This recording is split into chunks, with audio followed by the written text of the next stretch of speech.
This story highlights the importance of taking domestic violence seriously. Please be warned of the graphic nature of this episode because it may be triggering. And if you feel like you're in a situation similar, contact the domestic abuse hotline to get help. You can text BEGIN to 88788.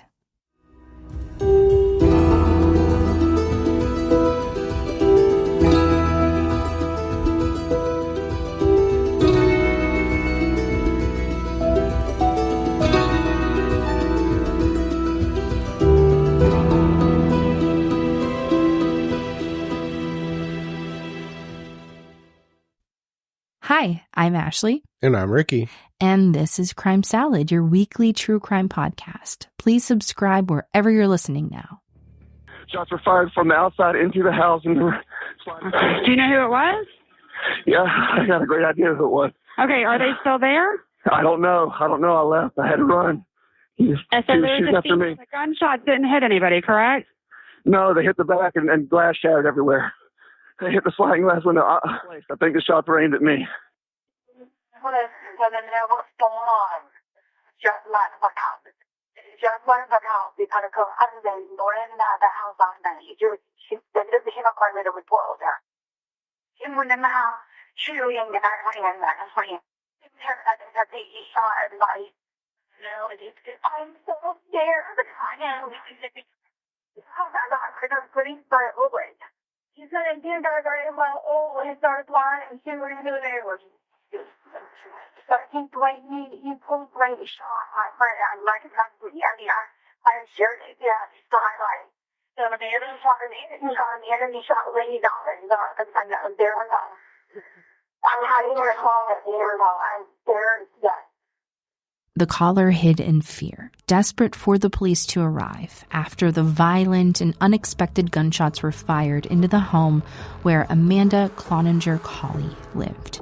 The caller pleads for safety as you can hear gunshots. Fear seeps into every corner of the house. He has a handgun and he's shooting everybody.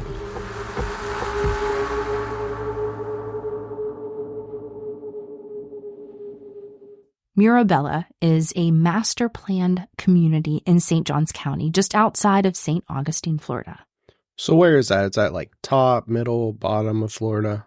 Well, it's near the top, so it's north, but it's close to the Atlantic Ocean, so you're getting the gorgeous beaches, and it's a popular spot for families because they have, a friendly vibe, awesome schools, and tons of amenities. So Murabella, it's a type of neighborhood that has everything from a community pool, a clubhouse, sports courts, like tennis courts, basketball courts, and walking trails. It's absolutely stunning. Sounds nice. Plus, it's close to really popular golf courses and shopping and restaurants, so you're never far from things to do.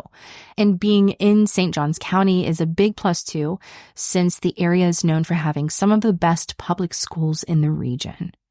However, on August 27th of 2015, in this upscale community, 2 women were tragically shot and killed inside of a home. This devastating event left 5 children motherless and forced 2 families to face an unimaginable reality of the loss of 2 people who should still be here today. 36-year-old Amanda Cloaninger-Colley and 39-year-old Lindy Dobbins. Cases like this are so eye-opening because I'm 36 and you're only a couple years younger than I am. Yeah. At the same time, Amanda never knew that this would actually happen. You see, this all unfolded in the kind of neighborhood where something like this feels non-existent. A meticulously planned community with pools, friendly neighbors always waving and smiling with perfectly manicured lawns. It's the sort of place you'd eagerly take your kids trick-or-treating, hoping to score those full-size candy bars. But behind the well-kept facade of the Colley home lay chaos and heartbreak. In August of 2015, Amanda's home had been ransacked, and when Amanda came home, she was in shock to see all of her belongings were destroyed.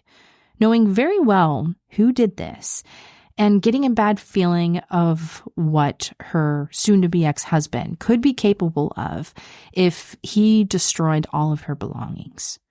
Amanda called up her two good friends who came over to support her, but they found themselves trapped in a nightmare as Amanda's soon-to-be ex-husband, J.R. Colley, was armed with a gun and fueled by rage, jealousy, and a desperate need for control.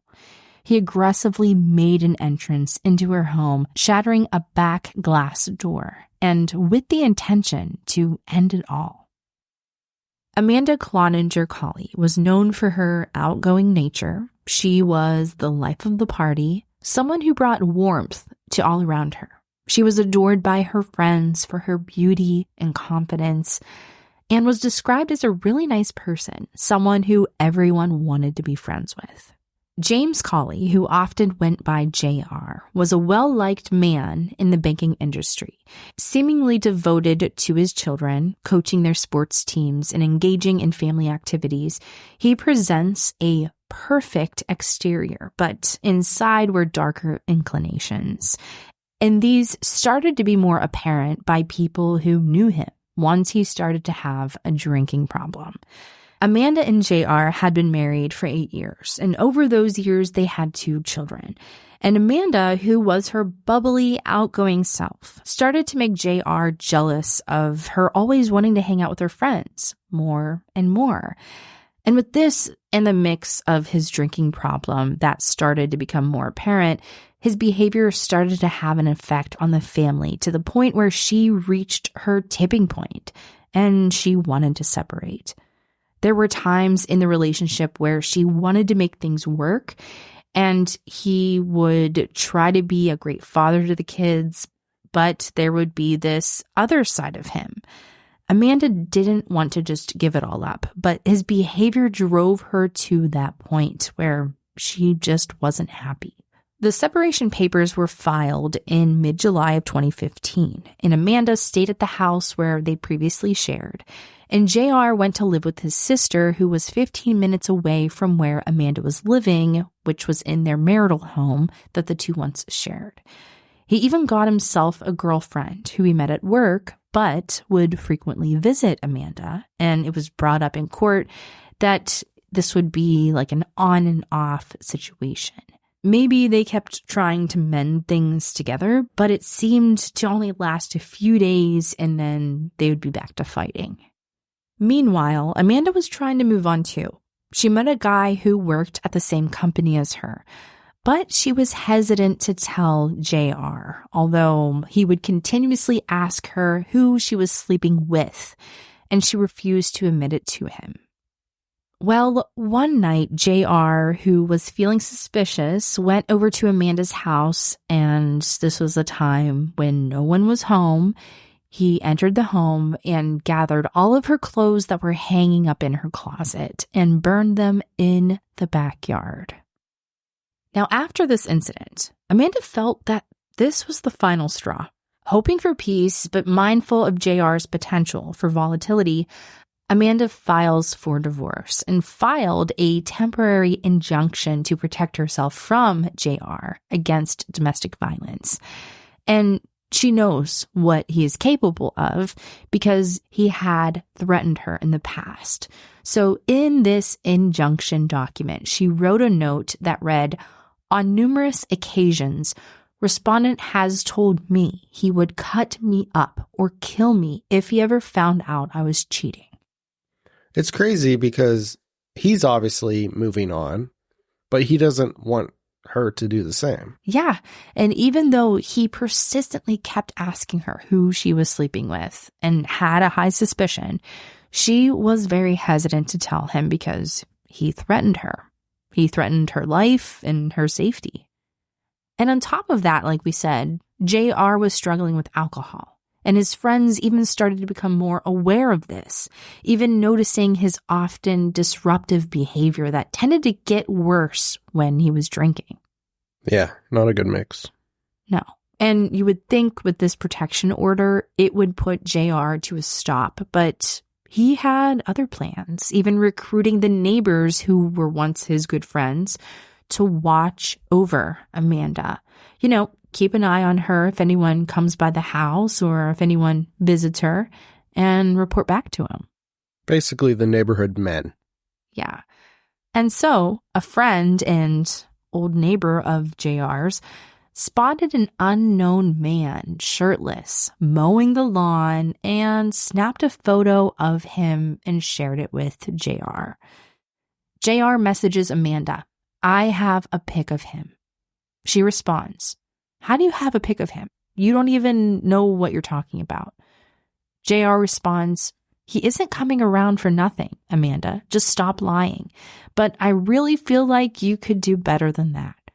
She responded, "You caught me having someone mow the grass. Wow, I must be a whore." He said, "I don't want to fight. Can we just talk for a minute?" And she said, "No." JR sends a text to the neighbor who sent him the lawn boy photo and says she is an evil person. She is a cheating whore. She is the worst person on earth. Now she will pay. And you are a hypocrite, JR. Yeah. Basically, this sends JR into a violent spiral. Ultimately, he's getting angrier by the hour to the point where he's in a full bit of rage. And at 4:41 a.m. on August 27th, he's caught on a neighbor's surveillance camera driving into the cul-de-sac and parking in front of Amanda's house. This is when he sneaks into her home and realizes that Amanda's not there. Which probably pissed him off more. Yeah, like, where is she? She must be at that guy's house. So he enters the home, and as he's searching the home, he finds men's polo shirts. And looking further, he finds a collection of sex toys that were never used in their relationship. So this was confirmation to him that Amanda was seeing some other guy, even though JR had a girlfriend, and Amanda filed for divorce and also the protection order. And he wasn't allowed to be near Amanda or even inside the house at all.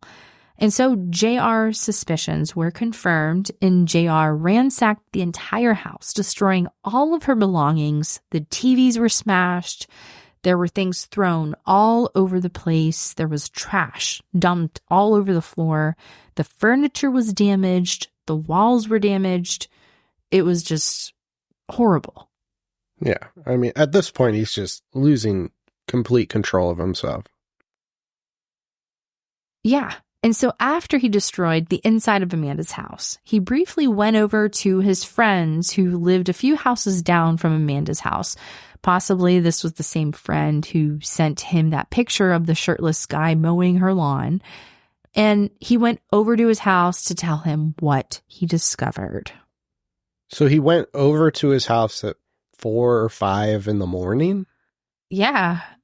Can you imagine getting a knock on the door like, "Hey, I got something to tell you about Amanda over here"? Yeah, exactly. I'd be like, "I'm sleeping. What are you doing?" Tell me tomorrow. Yeah. Now, allegedly, that friend, he tried to calm him down. He even gave him a beer and told him, "Go home and get some rest." So he went back to his sister's home. And JR called Amanda multiple times. Most of those calls went unanswered. And by 9 a.m., Amanda returned back to her home, and she was completely shocked as to what she walked into. She had no idea that he did this, but had a good suspicion of who did this. She FaceTimed her boyfriend, Lamar Dauberly, to show him what JR had done. Lamar came over as soon as he could, and he called the police non-emergency line to report.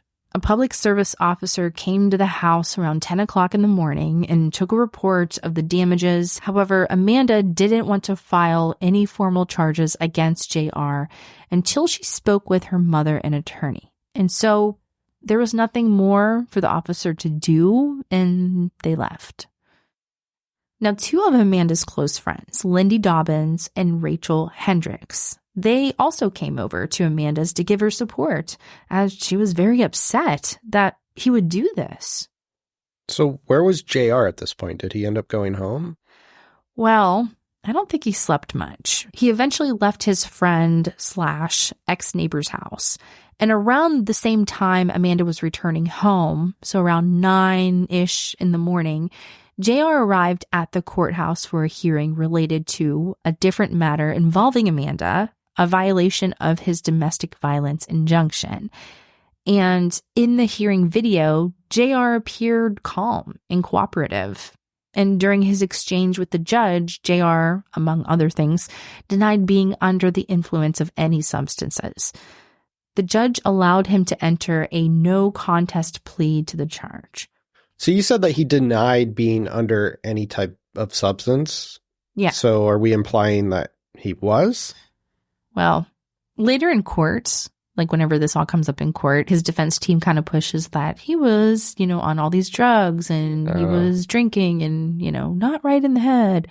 But here in court, he's like testifying, like, I am not under the influence of anything and I'm not on anything at all. Right. And they continued. So obviously the judge was like, oh, he's fit for court. Yeah.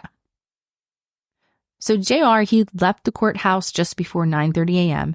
and he immediately began calling Amanda on his way to work.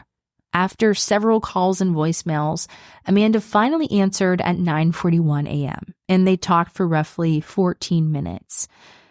After their call ended, JR stopped at a gas station near his sister's house, visited her home briefly, and then he returned back to the gas station where he bought a small amount of gas and other items. Evidence presented in court suggested that during this stop, JR picked up ammunition, though it was disputed whether he also collected firearms from his sister's house, or maybe these firearms were already in the car. Shortly after 10 a.m., JR began the 20-minute drive back toward Amanda's home. While en route, JR spoke with his father on the phone, and just so happened that a nearby dog walker overheard the call, must have heard it pretty clear as it stuck out to her, because she testified in court that the male's voice on the phone stated, quote, please, son, come back and get your truck. Everyone knows what you've been through. And this woman heard JR's response, I can't effing take this anymore. And I can't help but wonder the feeling she must have felt after knowing what he had done, hearing this, like firsthand. One, it goes to show what type of neighborhood they were in, the fact that she even heard something like that and reported it. But two, It's like, imagine if she didn't hear it. She's listening to Crime Salad on her earbuds, super loud. Noise canceling, right? It's crazy. Yeah. Now, instead of driving directly to Amanda's, JR parked at an empty house on a nearby street. And from there, he crossed a berm and took a path running parallel to Amanda's fenced backyard. He was armed with 2 handguns, a 9mm and a .45 caliber. JR approached the back of Amanda's house and began shooting from outside, shooting at the glass back door, shattering through the house. Lamar, Amanda's boyfriend, shouted for everyone to run, and he escaped through the garage, but the 3 women ran to the master bedroom area where Amanda hid in the bathroom, and Lindy and Rachel took cover in a closet. And at 10:36 a.m., Amanda and Lindy separately called 911 from their cell phones. JR entered the house yelling, "Where is he? Where is he?" as he stepped through the shattered glass doors that he shot. He first came across Amanda, who was in the bathroom, shouting at her and demanding to know where he was.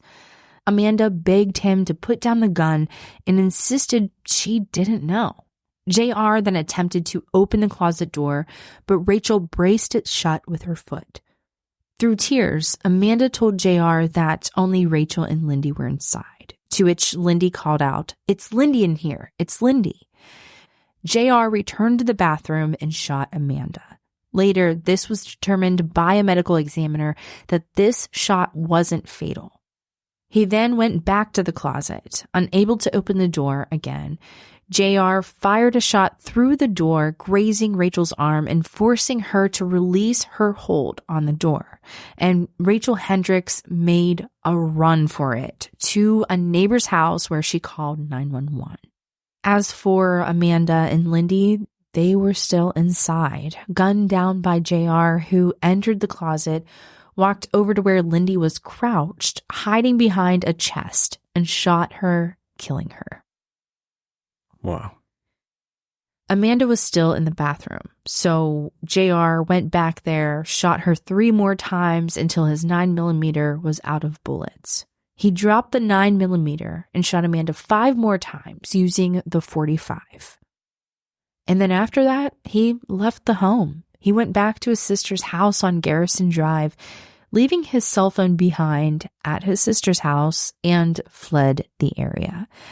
Police officers arrested JR hours later after a traffic stop in Northern Virginia, about a 9-hour drive, almost 600 miles away, just before 10 p.m., from where he murdered 2 people. I think one thing that gets me here is the fact that he brought 2 pistols with him. It's almost like he anticipated the fact that he may need more bullets. Yeah. Right? Like, he wasn't going to leave without completing the job. Killing everybody in the house. Anybody, everything, definitely her. Yeah. And the fact that he dropped the 9mm pistol to continue with the other one is just crazy to me. Yeah, it's like personal. Like, she's already dead, and you shoot her 5 more times. It's awful. What gets me is these 2 women. They were mothers. Like, so 5 kids in total. They don't even have a mother anymore. Yeah. And one of them had nothing to do with it. Yeah. And even Amanda's kids, they don't have a mother or a father. Right. And if Rachel didn't escape, she would have been dead too. Mm-hmm. And just think about it. This happened in 2015. So years of grief the family of Amanda and Lindy had to endure until this went to trial, which was 3 years later in July of 2018. That's just got to be so hard for families to just sit there and just wait for justice. Now, like you said, Rachel, she made it out alive. Lamar, the boyfriend, made it out alive. However, Amanda and Lindy were essentially trapped in a room, helpless, and were made aware that they were going to die. He even shoots Amanda once. She's not immediately dead. He left her there, knowing she was injured enough to not try to escape. She felt pain, and she lied there helpless as she was cowering in fear while he shot her best friend, Lindy Dobbins, killing her. Then he went back to shoot her 3 more times using a 9mm, dropping the gun because it was out of bullets, and uses the .45 caliber to shoot her 5 more times. Oh, so he didn't drop the gun, pick up the other one, and go after the friend. He literally unloaded the pistol that he had and then picked up his other one to make sure Amanda was dead. Either make sure or just personally, like, just shoot her, like, out of anger. And, right, yeah. You know. Yeah, it's similar to the cases where someone gets stabbed 200 times, right? Yeah. Where it could have been 5. But yeah, I mean, this kind of seems like this was all intentional. Now, when they get to court, it was described that the court found J.R. Colley's arguments unconvincing. What did the defense argue? So the defense, they argued that the state had not proven premeditation. And they also pushed their theory that he was on an emotional roller coaster and didn't have any intentions to kill anyone when he went inside the house carrying 2 guns, and that this was all just a snap reaction. I mean, what about the fact he brought 2 guns with him? Yeah.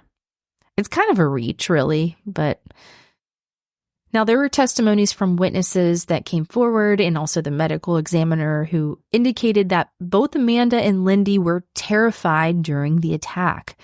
Colley's actions showed intent and prolonged suffering for his victims, especially as both were cornered and aware of their fate. The court concluded that the circumstances went beyond an ordinary murder, demonstrating extreme cruelty and emotional torment for both women before their deaths.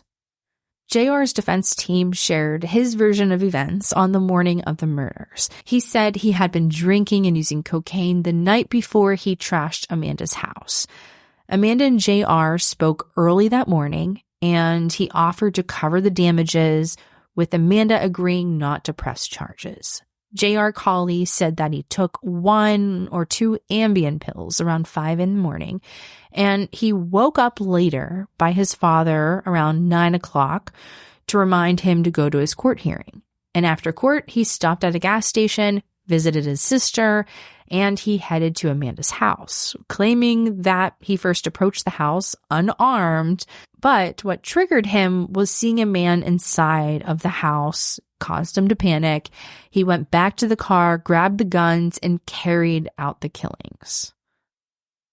Now, Dr. Mark Mills, a forensic psychiatrist, suggested Colley was heavily affected by an Ambien side effect called parasomnia, a sleep disorder where a person seems alert but later has no memory of their actions.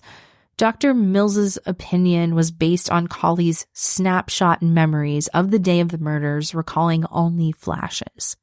Another doctor, a clinical neuropsychologist, testified about Colley's mental health, noting depression, anxiety, panic attacks, and his self-medication with alcohol. However, she didn't specifically address impairment.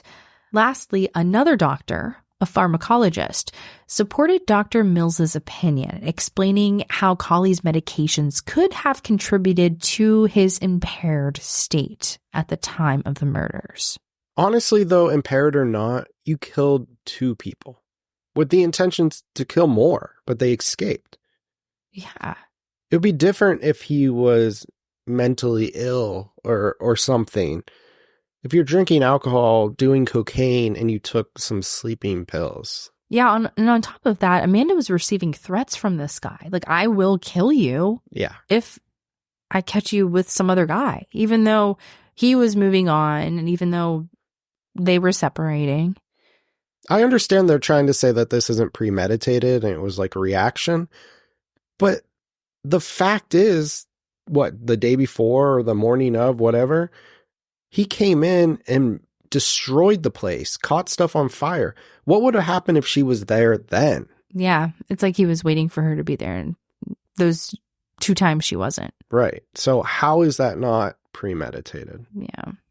Now, there were 2 of JR's sisters who testified that he had a supportive, close-knit family growing up, where he developed a strong work ethic and kept steady employment. They described him as a dedicated, hands-on dad to his 2 kids, involved in volunteer work and mentorship. However, they noted he struggled with alcohol abuse for years. One sister recalled he had witnessed 2 domestic violence incidents between his parents as a child. Other family members, including 2 cousins and a brother-in-law, shared that Colley was a good father, a good uncle. A neighbor mentioned his involvement in the community, coaching his son's football team and baseball teams. A friend and 2 former coworkers described Colley as a family-oriented person and a loyal friend. To counter the idea that Colley was impaired during the murders, the state brought in 2 witnesses, Dr. Jeffrey Danzinger, a forensic psychiatrist, and Judge Charles Tinlin, who had overseen Colley's court hearing the morning of the murders. So if you remember, the morning of the murders, Colley went to court for that protection order situation, domestic violence situation that he had with Amanda. Oh, right. And he deemed him fit for court. This is that part. Yes. Now, Dr. Danzinger explained that parasomnia involves unusual behaviors during sleep, but he clarified that side effects from Ambien, like parasomnia, are rare. He also said that when people experience parasomnia, they generally appear dazed, disoriented, and uncoordinated, none of which matched Colley's behavior on the day of the murders. Dr. Danzinger based his opinion on several observations. Colley acted normal up to the murders, was logical and clear-minded at the courthouse just an hour before, and had no memory gaps when discussing the murders 3 months later with a psychologist. So bam, the defense team is shaking in their boots now. They're like, now what do we come up with? Yeah, exactly. Now, Judge Tinlin confirmed he had no concerns about Colley being impaired during the hearing. Colley was responsive. He asked relevant questions and appeared alert and composed. The state also showed video footage from the hearing where Colley was seen answering questions clearly, testifying about his job and his education, and even confirming he wasn't under the influence. Throughout, Colley asked specific questions about his probation and fees, indicating that he was fully present and attentive. So I have a question. Obviously, he killed 2 people, on drugs or not, impaired, whatever. Is it just like a lesser sentence or something like that? I guess the reason I'm asking is, think of it this way. You have vehicular homicide. And if you're a drunk driver, no one gives a shit. You killed somebody and you get charged. So is the defense team only pushing this for a lighter sentence or like, what is this? I'm assuming so, a lesser sentence, because the jury actually, they end up agreeing on the death penalty being an appropriate fit for him. Oh, okay. Cool. So it's like a fight to just, let's get a lesser sentence. Let's try to, avoid the death penalty if we can. Right. So it's a lesser charge thing. Mm-hmm. Now, the evidence at trial supported that J.R. Colley retrieved ammunition during his brief stop at his sister's house. The 2 guns that he used were actually registered under her name. However, the parties disputed whether he also retrieved the guns there or were the guns already in the car that he was driving. His sister testified that the guns were already in the car. She kept them there for protection. Oh, so the guns were in the sister's name, not Amanda's name. Yeah. At some point, he got the guns either from his sister's house or they were just in her car. But with all this ammunition, however, his sister was like, those guns were in my car. I mean, I have them in there for my protection. Like, I don't know. Right. So could he even own a gun, being that he had a restraining order? Well, that's a good question. How does someone face a domestic abuse injunction and have access to firearms? Well, experts highlight the limitations of legal protections and the severe risks that victims face when leaving violent partners. There's a former state's attorney's office executive, Rich Commando, who notes that injunctions are just a piece of paper and really only of value when respected by those they target. Ellen Seiler, an executive director of Hubbard House, which is a shelter for domestic violence survivors, expressed both sadness and frustration, calling the tragedy sadly familiar. She emphasized that leaving a violent relationship is a vulnerable time, urging victims to avoid places known to their abusers. I think that's easier said than done, right? This is something where you're naive to the fact. I mean, there were, 4 people in that house? Mm-hmm. None of them thought he could show up with a gun. I'm sure they thought maybe he would show up and cause some trouble. Yeah. None of them thought, oh, he's coming in the house to kill us. Yeah. Yeah, I agree. It's like a tough call because you never know what someone's really capable of or what they're thinking at the time. Now, the judge who granted the injunction against James Colley, or JR, to protect his wife, reported disturbing incidents. For one, her clothes were burned, her medication was stolen, and there were threats made against her. The injunction barred James Colley from possessing any firearms, but it was pointed out that this enforcement often relies on an unreliable honor system, as police typically don't confiscate weapons when issuing restraining orders. Rich Commando acknowledged the civil rights challenges in confiscating firearms, but also noted that violence can still occur through other means, like vehicles or knives. And former state's attorney Harry Shorestein observed that injunctions can only deter individuals who are rational and stable. In the case of someone determined to harm, a legal document may not be enough. And he urged victims to seek refuge at a shelter and consider safer alternatives that their abuser might not anticipate. Again, easier said than done. And as it was mentioned in court, this leaves domestic violence advocates and legal professionals questioning the sufficiency of current laws in protecting victims. Right. There's also a change.org petition called Lindy and Amanda's Law that's pushing for tougher rules to protect people facing domestic violence. This demands stricter enforcement of restraining orders and tougher penalties for anyone breaking them. And it highlights how, in cases like James Colley's, ignoring a restraining order shows a complete disregard for the law. The petition argues that even one night in jail could have changed the outcome for Amanda, giving him time to think about the impact on his children and everyone around him. On July 18th of 2018, the jury found James T. Colley, Jr. guilty on all counts. He was convicted of the first-degree murder of both Amanda Cloaninger-Colley and Lindy Dobbins, attempted murder of Lamar Dauberly, and attempted felony murder of Rachel Hendricks. He was also charged with breaking into homes, one involving assault, and aggravated stalking, even after a court order to stay away. The jury found that 4 aggravating factors applied to both of Colley's murder convictions.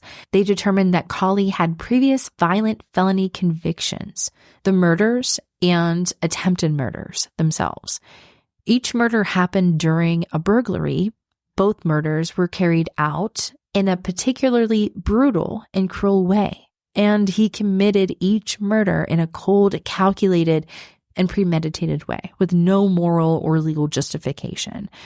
For Amanda's murder, they added a 5th factor. James Colley was under a domestic violence injunction, and Amanda was the one who had filed it against him.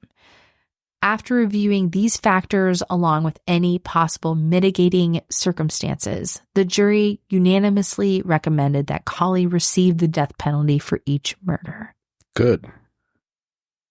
And the court also heard from James Colley himself, stating, "This was a horrible, terrible accident, and I wish it was different, but it's not. And I'm sorry for all parties involved." The defense submitted various letters from friends and family. The court held a sentencing hearing on November 30th of 2018, and it confirmed that the state had proven all 5 aggravating factors for Amanda Colley's murder and all 4 for Lindy Dobbins' murder, beyond a reasonable doubt. Additionally, the defense presented evidence for 23 mitigating factors, which the court found credible. However, the court ultimately concluded that the aggravating factors significantly outweighed the mitigating circumstances in the case. So, if that doesn't make sense to you, the aggravating factors, these might include elements like premeditation, extreme cruelty, or harm to multiple victims, things that suggest the crime was especially serious or committed with significant intent. Mitigating circumstances could involve factors like the defendant's mental state, lack of prior criminal record, or evidence of remorse, which might provide context or lessen the perceived severity of the crime. Okay, good. Because I kind of got that, but I got a really small brain. You don't. Basically, they're saying what he did is pretty severe compared to his mental state or anything else. Now, as for the survivors in this story, Rachel Hendricks and Lamar Dauberly, who both testified in court their emotional story, Rachel described JR's unhinged behavior in detail, even recounting the fear and the chaos inside of Amanda's home. And Lamar shared that he was targeted by James, and he explained in detail his desperate escape and survival. Even other witnesses came forward describing James's escalating threats, and they painted a picture of his violent intentions. Lindy's husband testified in court with tears as he explained how there's an empty seat saved for Lindy at their son's Little League baseball games so she can watch her son play. And there were shirts made for their daughter's swim team remembering Lindy. You can see how heartbroken he is with Lindy's loss, knowing that his 2 children will have to navigate life without their mother, all because of James Colley's actions. The St. Augustine community was deeply impacted by this tragedy as well, which illustrates the devastating scars left by domestic violence, which leads us to close this episode highlighting the importance of taking domestic violence seriously. Although protective measures like injunctions are crucial, they are often limited without broader support systems. So if you or maybe you know someone who is in a domestic violence situation, it's best to get a hold of the domestic abuse hotline where they can help guide you to the necessary steps for your safety. We will leave their contact information in the description for you. And as we end this episode, please take care of yourself. As always, make sure you subscribe to Crime Salad so you don't miss our latest episodes, and tell a friend about Crime Salad.